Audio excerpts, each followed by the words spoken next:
네, 청와대 핵심 참모 비서실장과 5명의 수석이 사의를 표했습니다. 문재인 대통령은 어떤 선택을 하게 될지도 궁금합니다.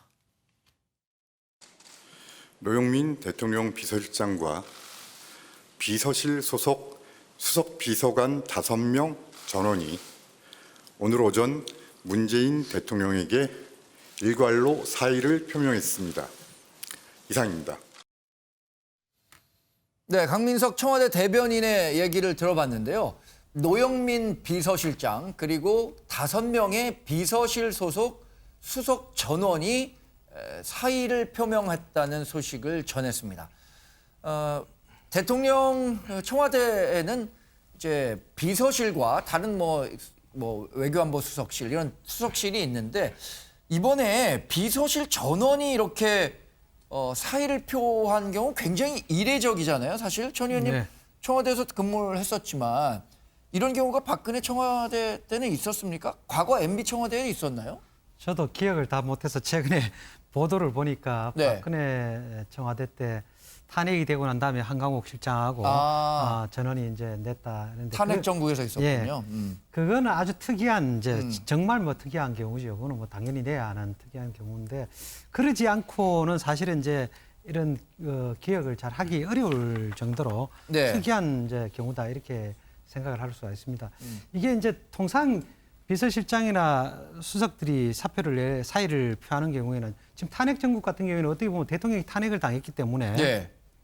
뭐 조율하고 말고의 문제가 아니지 않습니까? 거기에 대한 책임을 지고 이제 내는 건데 지금은 뭐 그런 상황이 아니잖아요. 그렇죠. 대통령이 네. 여전히 뭐 건재하게 있으면 그러나 그만큼 상황은 조금 엄중하게 받아들이고 있다라는 의지를 엄중은 한데 통상적으로 우리가 아는 감으로는 사표를 낼 때도 청와대 같은 경우는 대통령하고 조율을 합니다. 예. 그 사표 내는 이 사의를 표명한 이 행위 자체가 정치적인 행위잖아요. 예. 아주 권력 핵심부에서 일어나는 정치적인 행위고 이거는 국민들한테 미치는 어떤 영향들이 다 있기 때문에 그걸 조율 안 하고 뭐 사표를 낸다 뭐 이런 거는 잘 이렇게 없는 경우인데 네. 이번 경우도 저는 대통령한테 얘기를 했을 거라고 봅니다. 하지 네. 않고 무조건 뭐 무턱대고 사표를 냈다 이렇게 하기는 어렵겠죠. 그리고 이제 민심에 대해서 어느 정도 이렇게 책임지는 모습을 보여야 되기 때문에 예. 이렇게 하는 게 좋겠습니다.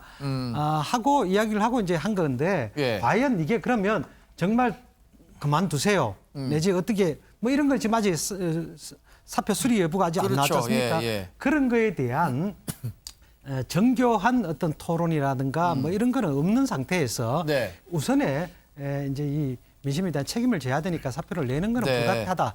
이렇게 이제 해서 내지 않았을까 이렇게 예상을 해봅니다. 지금 말씀 주신 것처럼 굉장히 궁금한 것은 그래서 이 사의를 표명한 한 명의 비서실장과 5명의 수석의 사표에 대해서 문재인 대통령이 이제 인사권자로서 이 사표를 수리할 것인가.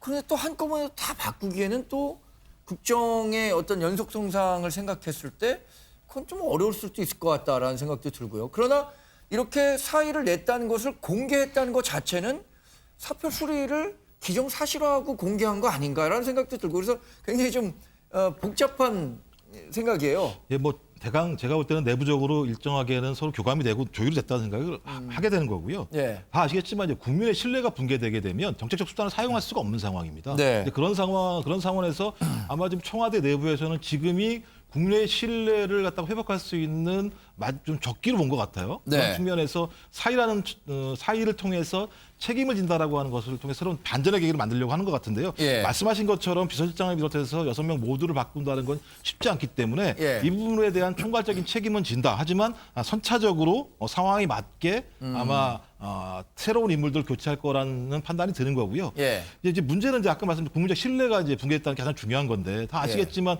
청와대 같은 경우도 계속 집 두 채 문제 때문에 상당히 논란이 많았던 거고요. 그 예. 정리를 하지 않으면서.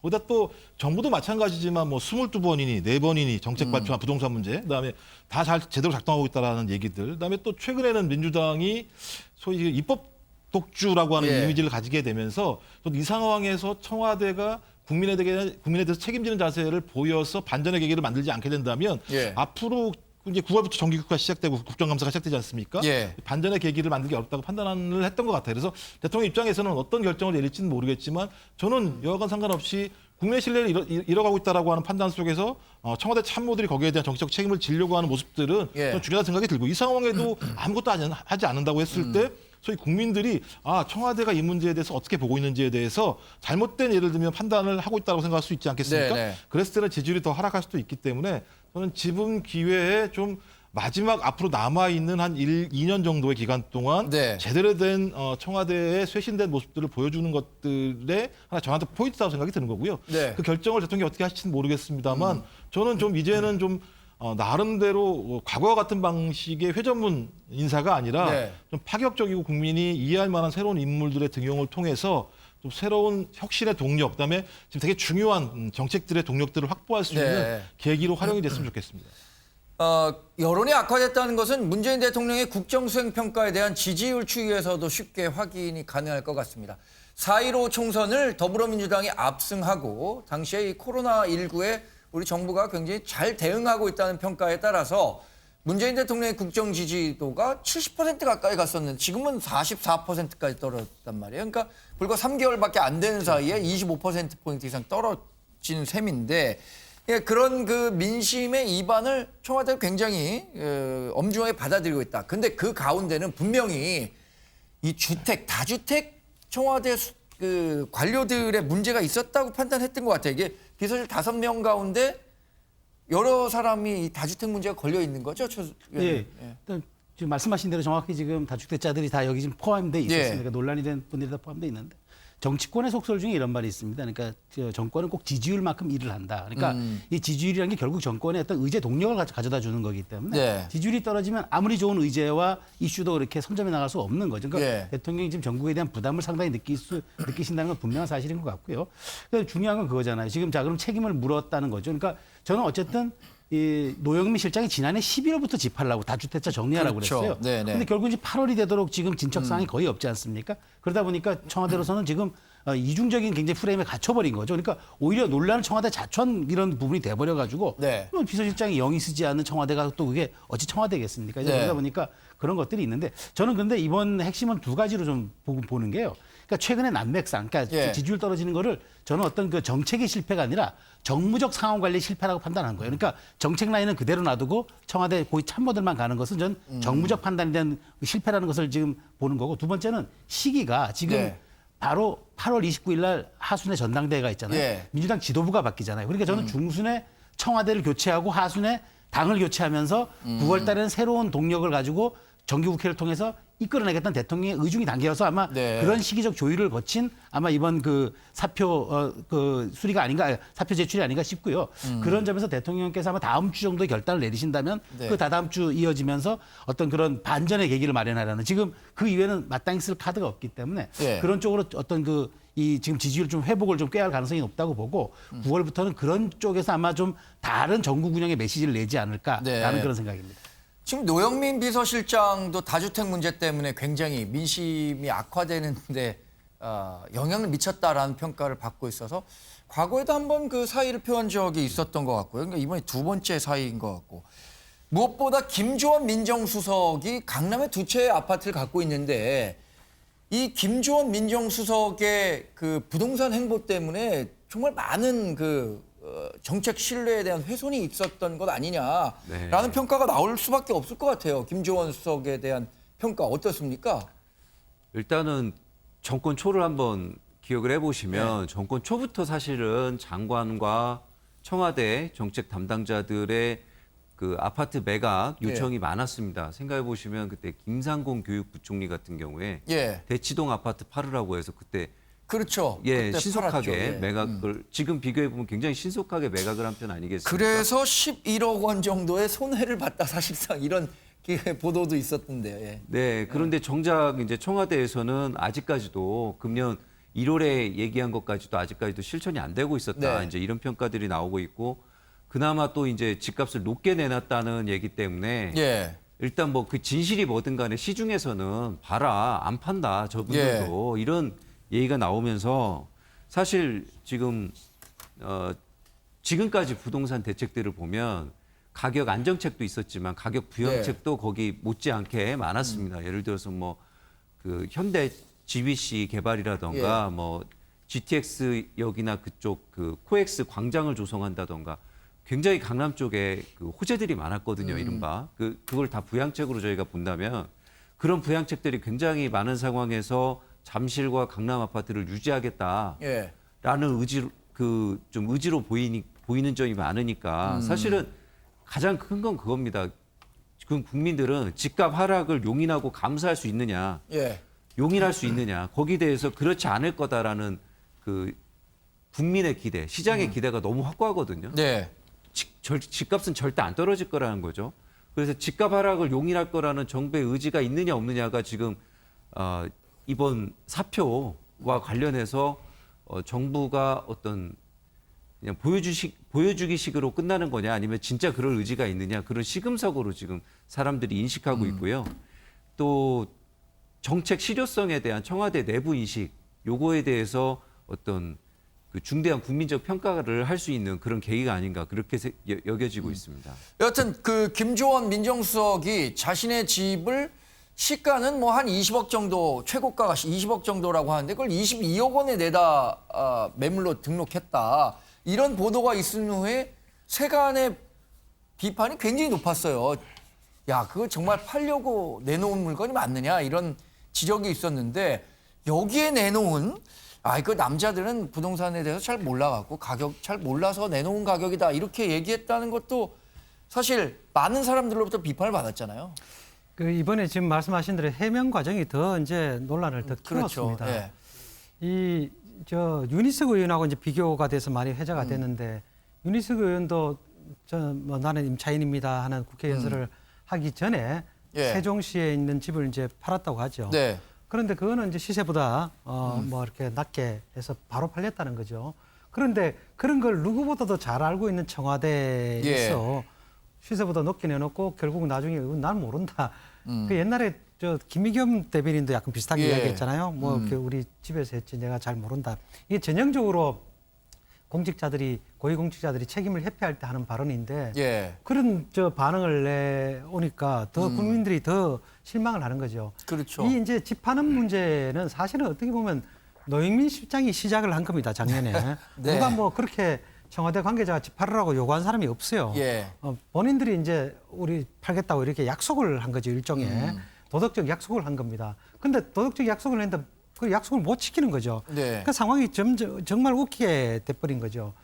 좀 전에도 뭐 그 이야기가 있었습니다만 지금 사실은 어떻게 보면 정책의 부동산 같은 경우에 정책의 실패죠. 지금 네. 민심이 이제 안 좋게 된 거의 최대 이제 원인을 우리가 부동산으로 꼽지 않습니까? 네. 그러면 부동산은 정책의 실패인데 이번에 내놓는 거는 물론 김조원 씨는 그 어떤 당사자이지만 그건 정책의 당사자는 아니거든요. 네, 그렇죠. 처신을 잘못한 이제 처신의 당사자일 수는 있어도 정책의 당사자는 아닌데 정책 당사자들은 다 이제 빠졌죠. 사실은 네. 뭐 정책실장이라든가 국토부 장관이라든가 다 빠졌고 이제 정무적인 라인만 이렇게 되어 있는데 저는 김조원 씨가 처신을 잘못했기 때문에 비서실장이나 김조원 수석이나 당연히 네. 책임지는 건 당연하겠습니다만은 정책에 대한 어떤 잘못에 대한 쇄신이 없으면 뭐 비서실 라인만 일부 바꾼다고 해서 네. 저는 반전이 일어날 수 있다 이렇게 생각지는 않습니다. 네. 뭐 이른바 추락하는 것은 날개가 없다 이런 이야기가 있지 않습니까? 지금 부동산 문제 때문에 지금 추락을 하고 있는데 네. 뭐 그거에 대해서는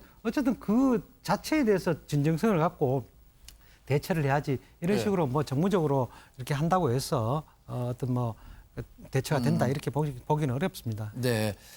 그래서 이제 그러면 정책 라인에 있었던 사람들에 대한 교체 요구는 어떻게 수용할 거냐라는 부분에 대한 관심도 있는데 김 교수님은 어떻게 예상하세요? 그러니까 홍남기 부총리와 김현미 국토교통부 장관, 또 김상조 정책실장.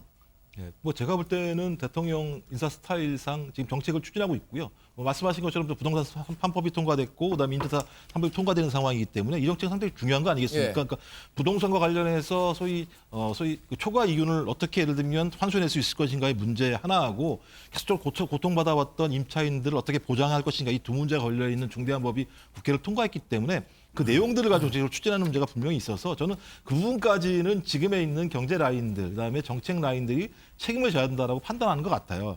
근데 대신 이제 거기에 아까도 말씀하셨지만 저희 이 부분에 대한 정부적 관리 그다음에 청와대의 책임성 문제와 관련해서 비서실장을 비롯한 분들이 사의를 표명한 것 같고요.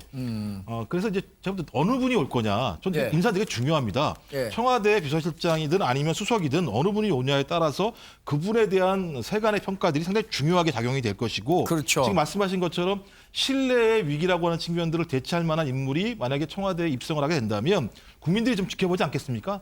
또 하나는 아직까지 지금 정책을 입안에서 통과시킨 상황이기 때문에 저 정책 추진 과정을 봐야 될 것 같아요. 그래서 네. 제가 볼 때 지금 이 정부가 뭐 부동산 3법과 비슷한 3법이라고 하는 부분들을 처리하지 않는 이상 이 문제를 일관성 있게 밀고 나가서 정책 추진이 시장에서 반영될 수 있도록 할 수밖에 없는 상황이다는 뭐 생각이 들기 때문에 네. 제가 볼 때는 이제 2차 정책 라인에 대한 인사 같은 경우는 제가 볼 때는 당장은 없을 거라는 생각이 드는 거고요. 제가 볼 때 청와대는 그런 고민을 했던 것 같아요. 그러니까 2000년대 참여정부 예. 상황입니다. 그러니까 맨 처음에 이라크 파병을 하면서 이제 핵심 지지층들이 이제 빠져나가기 네. 시작을 했었고 그 이후에 이제 4대 개혁 입법이라고 얘기되는 예. 것과 그게 종부세가 나오면서부터 지지율이 완전히 급락하게 된 상황이에요. 예. 근데 이 정부도 좀 유사한 상황으로 가고 있다는 판단을 좀 하고 있는 것 같은 느낌이 들어요. 인구권부터 시작해서 부동산 문제까지 가면서 또 적폐청산이라고 하는 근데 정치적 아젠다 중심으로 갔던 측면들에 대해서 많은 국민들이 소위 그 총선까지는 미뤄졌지만 그 이후까지도 가는 상황들을 봤을 때 과거와 같이 다시 예를 들어 추락할 수 있는 가능성이 높기 때문에 그것을 예. 다 잡으려고 하는 것 같고요. 그런 측면에서 이번 청와대 인사라고 하는 정무적인 어떤 책임을 묻는 그다음에 정책을 이 부분에서 실행하는 과정으로 쭉 나가게 되고 그다음에 제가 볼 때는 정치인들 몇몇 분들이 좀 제가 볼 때 과도한 말을 해요. 네. 국민 정서와 무관하게. 저는 만약에 하반기에 8월 30일 예. 이후에 전당대회에서 새로운 지도부가 등장을 했을 때 이런 부분들을 갖다가 제대로 좀 수용해서 공감하는 정책들로 나아가게 된다면 지금 대통령 국정수행 지지율 자체가 44% 부정이 46% 이 정도 상황이니까 제가 볼 때 이 지표상으로는 상당히 나쁜 건 아니라는 생각이 그렇죠. 들어요. 예. 하지만 이제 경향성 자체가 나쁘게 가고 있기 때문에 그것을 방지하려고 하는 거기 때문에 네. 저는 거기에 진심을 갖고 국민들과 함께 공감하는 정책으로 나아간다면 예. 저는 일정하게 제가 볼 때 중요한 하나의 전환적 계기가 될 수 있다고 생각을 합니다.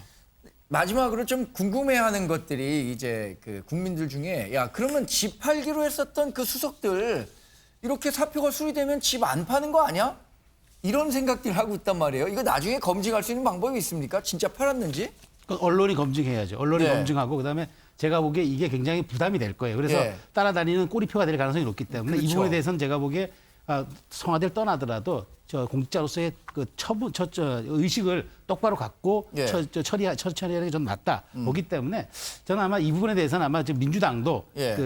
여러 경로를 통해서 예. 그 국민들의 관심이 있다는 걸 알기 때문에 상당히 많은 압박을 보낼 걸로 저도 생각합니다. 그런데 이제 이 개인이 이제 사실상 자연인으로 돌아간 다음에 내가 이것을 이제 팔았다는 것을 강조하기 위해서 자료를 내면 모를까? 그분이 자연인으로 돌아간 다음에 팔았는지 안 팔았는지는 정말 뭐 개인정보가 관련이 있기 때문에 검증하기는 좀 어려울 것 같은데요. 검증은 어려워도 진보 정부의 도덕성이라는 측면에서 놓고 네. 본다면은 과연 이것이 책임 정치로 이어질 수 있는 논쟁에 대한 시발점이 좀 될 수도 있다고 저는 생각합니다. 네. 그래서 뭐 이번 청와대 인사를 두고 세간의 평가가 어떻게 될지는 우리가 좀 더 그 이분들이 앞으로 어떤 행동에 나서는지 이걸 좀 지켜봐야 될 것 같다는 생각이 들어요. 여러분 오늘 말씀 고맙습니다.